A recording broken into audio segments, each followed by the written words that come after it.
નમસ્કાર મિત્રો, આજે આપણે વાત કરીશું ગરીબ ઘરની છોકરી કોલેજમાં। જો અમારી વાત પસંદ આવે તો અમારી ચેનલ લાઇક, શેર ને સબસ્ક્રાઇબ કરવાનું ભૂલશો નહીં। બીએના પ્રથમ વર્ષમાં પાયલ સાવ અતડી રહે। એના વર્ગમાં લગભગ 20 છોકરીઓ અભ્યાસ કરતી હતી। સૌની સાથે એને મનમેળ તો ખરો, પરંતુ એ કોઈની સાથે વધારે બોલે નહીં। ફ્રી લેક્ચરમાં તો એ લાઇબ્રેરીમાં જ હોય। ના એને ચા નાસ્તાનો શોખ કે ના ઠંડા પીણા કે આઈસ્ક્રીમનો। હોટલના મેનુને તો એણે ક્યારેય હાથ પણ નથી લગાડ્યો। વર્ગની સહાધ્યાયી યુવતીઓને એ બેન પ્રત્યે લગાડીને સંબોધે। પાયલના આવા સંબોધોથી ઘણી યુવતીઓ અંદરોઅંદર હસી લે। આવી સીધી સાદી પાયલ બીએના પ્રથમ વર્ષમાં આખી કોલેજમાં ટોપર રહી। બીએના બીજા વર્ષના પહેલા જ દિવસે એના વર્ગની દરેક યુવતીઓએ પાયલ પાસે પાર્ટીની માંગણી કરી। પાયલે એ યુવતીઓનો આભાર તો માન્યો, પરંતુ પાર્ટીની માંગણીનો પ્રત્યુત્તર ના આપી શકી। પાયલ બીજા દિવસે સવારે થોડી ચોકલેટ લઈને આવી। વિશ્રાંતિના સમયે એણે એ યુવતીઓને એક ચોકલેટ આપીને કહ્યું, બહેનો, પાર્ટી આપવાની તો મારી તાકાત નથી, પણ આ ચોકલેટને પાર્ટી બરાબર ગણી લેજો। 1 રૂપિયાની નંગ એવી ચોકલેટ જોઈને એ યુવતીઓ એકબીજા સામે જોવા લાગી। 2-3 જોડી કપડામાં આખું વર્ષ પસાર કરનાર પાયલને એક યુવતી પૂછ્યા વગર ના રહી શકી। તેણે કહ્યું, પાયલ, તારા મમ્મી પપ્પા શું કરે છે?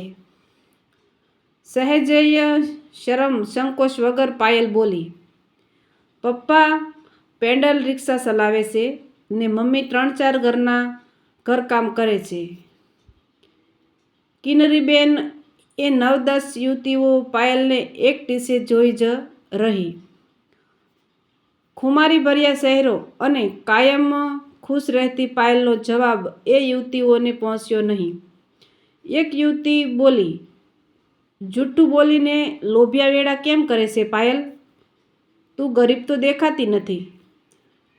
ચાલ, તારી પાર્ટી હું આપું છું, કહીને એ યુવતી પાયલને કોલેજ બહાર ખેંચી ગઈ। પાયલ એ યુવતીઓને પાર્ટીની સતત ના કહી રહી હતી। યુવતીઓ સાથે કોલેજની બહાર નીકળેલ પાયલની નજર અચાનક રસ્તા પર પડી। કોલેજની પાછળનો રસ્તો ઢાળવાળો હતો। ઢાળવાળો રસ્તો ને પેડલ રિક્ષા પર વધારે પડતું વજન। પાયલના પપ્પા મહાપરાણે ઢાળ ચડી રહ્યા હતા। આ દ્રશ્ય જોઈને પાયલે દોટ મૂકી। તે પેડલ રિક્ષાને પાછળથી ધક્કો મારવા લાગી। પેડલ રિક્ષા ઢાળ ચડી ગઈ એ સાથે જ પાયલે એના દુપટ્ટાથી એના પપ્પાના ચહેરા પર વળેલો પરસેવાને લૂછી નાખ્યો। પપ્પા, આટલું બધું વજન ના ભરતા હો તો, કહીને એણે ઠપકો આપ્યો। દૂર ઊભેલ એ બધી યુવતીઓ આ દ્રશ્યને ક્યારની જોઈ રહી હતી। પાયલ જેવી પરત આવી એ સાથે જ એ બધી બોલી ઉઠી, પાયલ, તું તો ભારે દયાળુ છે। એક મજૂરને તે જોરદાર મદદ કરી છે। એ મારા પપ્પા હતા બહેનો। પાયલનું વાક્ય એકેય સહાધ્યાયી યુવતીઓના ગળે ના ઉતર્યું। એ બધી મનોમન વિચારતી હતી, એક ગરીબ મા બાપની છોકરી આટલી હોશિયાર હોઈ ના શકે, એનો ચહેરો કાયમ હસતો હોઈ ના શકે। એ યુવતીઓના ખૂબ આગ્રહ પછી પાયલે એમની સાથે ચા નાસ્તો કર્યો। જો કે રાત્રે પાયલને વસવસો જરૂર થયો। એના પછી કોલેજના અભ્યાસ દરમિયાન પાયલે ક્યારેય કોઈની સાથે ચા નાસ્તો તો ના જ કર્યો, પણ હોટલનું પગથિયું ના ચડી। પાયલને મન તો એ ભલી ને એનું કામ ભલું। એ એની મમ્મીને બાંધેલ ઘરકામમાં મદદ કરાવે।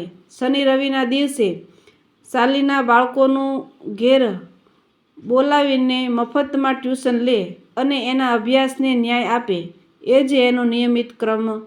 પાયલને સહાધ્યાયી યુવતીઓ સાથે શા નાસ્તો કર્યો એના પછી 10 દિવસની વાત છે. વેકેશન શનિ રવિ અને અમુક દિવસે મમ્મીને ઘરકામમાં ટેકો કરાવનાર પાયલ આજે રવિવાર હોવાથી એની મમ્મી સાથે કામમાં મદદ કરાવવા ગઈ. જે ઘેર પાયલ અને તેની મમ્મી ગયા એ ઘર નવું જ કામ બાંધેલ હતું. એ ઘરમાં પાયલે પ્રવેશ કર્યો એ સાથે જ એને એની સહાધ્યાયી યુવતી નિહારિકા દેખાઈ. બીજા જ દિવસે વર્ગની બધી જ યુવતીઓમાં વાત ફેલાઈ ગઈ કે પાયલ ખરેખર ગરીબ છે. સહાધ્યાયી યુવતીઓએ પાયલ સાથેનું અંતર વધારી દીધું. જોકે પાયલને ક્યાં કોઈ ફરક પડતો હતો. જોકે આ વાત વર્ગના અન્ય યુવકો પાસે પણ પહોંચી ચૂકી હતી. કેટલાક લંપર યુવકોએ પાયલની ગરીબીનો લાભ લેતા એને પ્રેમજાળમાં ફસાવવાનો પ્રયત્ન કર્યો, પરંતુ પાયલના કોઈની વાતમાં આવી કે ના એ ક્યાંય ફસાઈ. પાયલે અભ્યાસમાં બરાબરનું ધ્યાન આપ્યું. એની મહેનત રંગ લાવી. પાયલ સરકારી પ્રાથમિક શાળાની આચાર્ય બની ગઈ. નોકરી પછી એના લગ્ન લેવાયા. એનો પતિ પણ સરકારી નોકરિયાત હતો. પાયલે એના પતિને વિશ્વાસમાં લઈને હવે 12મા ધોરણમાં અભ્યાસ કરતા એના નાના ભાઈની કારકિર્દી ઘડવામાં ધ્યાન પરોવ્યું. જોતજોતામાં પાયલને નોકરીના 5 વર્ષ પૂરા થઈ ગયા. એ એક દીકરાની મા બની ગઈ. પાયલના ભાઈ પ્રિતેશને પણ નોકરી મળી ગઈ. એ સાથે પાયલના મા બાપના ઢસરડાનો પણ અંત આવ્યો. શાળાનું નવું સત્ર શરૂ થયાનો આજે બીજો દિવસ છે. એક સ્ત્રી 7 વર્ષના બાળક સાથે શાળામાં કાર્યાલયમાં પ્રવેશી. આચાર્યની ખુરશીમાં પાયલને બેઠેલી જોઈને તે આશ્ચર્યચકિત થઈ ઉઠી. પાયલબેનને પણ એ સ્ત્રીને ઓળખતા વાર ના લાગી. કોલેજ કાળમાં સાથે અભ્યાસ કરતી નિહારિકા હતી એ. અરે નિહારિકાબેન, તમે? બોલો બોલો, કેમ આવવાનું થયું? કહીને પાયલે જાતે જ ઊભા થઈને નિહારિકાને પાણી આપ્યું અને તેને ખુરશી પર બેસવાનો ઈશારો કર્યો. પાયલબેન, તમે અહીં નોકરી કરો છો? કહેતા તો નિહારિકા ક્ષોભજનક સ્થિતિમાં મુકાઈ ગઈ. એક વખત પોતાના મા બાપને ઘેર કામ કરતી કામવાળીની દીકરી અત્યારે તેની સામે પ્રાથમિક શાળાની આચાર્યના રૂપમાં હતી. સમય બળવાન છે ને નિહારિકાને સૂનમૂન બેઠેલી જોઈને પાયલ બોલી, નિહારિકાબેન, આ સાથે છે એ તમારો દીકરો છે? જાણે ઊંઘમાંથી જાગતી હોય તેમ નિહારિકા બોલી. પાયલબેન, હા, આ મારો દીકરો છે. પહેલા ધોરણમાં ખાનગી શાળામાં અભ્યાસ કરતો હતો, કહીને આગળ બોલતા અટકી ગઈ. નિહારિકા સાસું કહેવું કે ના કહેવું ની ગળમથલમાં પડી ગઈ. નિહારિકા આખરે એ ઢીલી થઈને ધીમેથી બોલી, પાયલબેન, પૂરા 50,000 રૂપિયા ફી ભરીને દીકરાને પહેલા ધોરણમાં દાખલ કર્યો હતો. એના પપ્પા સરકારી નોકરિયાત છે.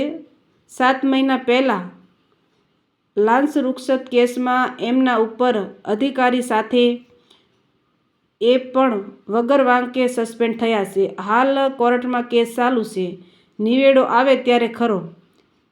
એમ ગઈ સાંજ જ નવું મકાન લીધેલ, એમાં બચત બધી વપરાઈ ગઈ. પિયરમાં ભાઈ પાસે ટેકાની માંગણી કરી તો ભાભીએ ઘસીને ના પાડી દીધી. મા બાપનું કંઈ ચાલતું નથી. સાસરી પક્ષ પણ કંઈ સદ્ધર નથી. હાલ ઘરનું જ માંડ પૂરું થાય છે. ત્યાં 50,000ની ફી ક્યાંથી ભરવી? એટલે દીકરાને આ સરકારી શાળામાં મૂકવા આવીશું. કહેતા તો વધારે ઢીલી થઈ ગઈ નિહારિકા.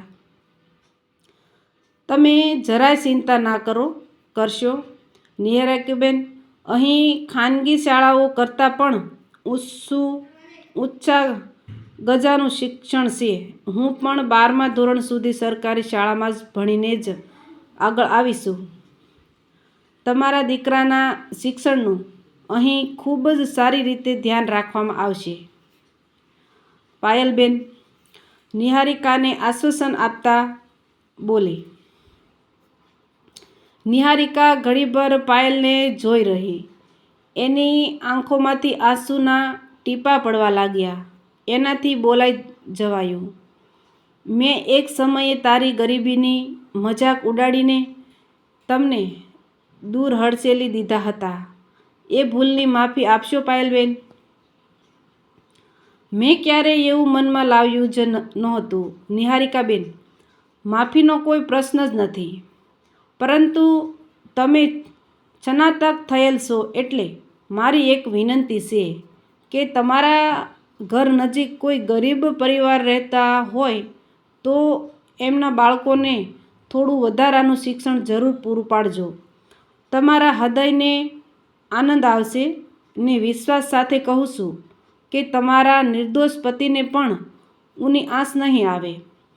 કહીને પાયલે નિહારિકા તરફ આશ્વાસનભરી નજર નાખી. પાયલનું એ બ્રહ્મવાક્ય છઠ્ઠા મહિને સાસુ પડીને જ રહ્યું.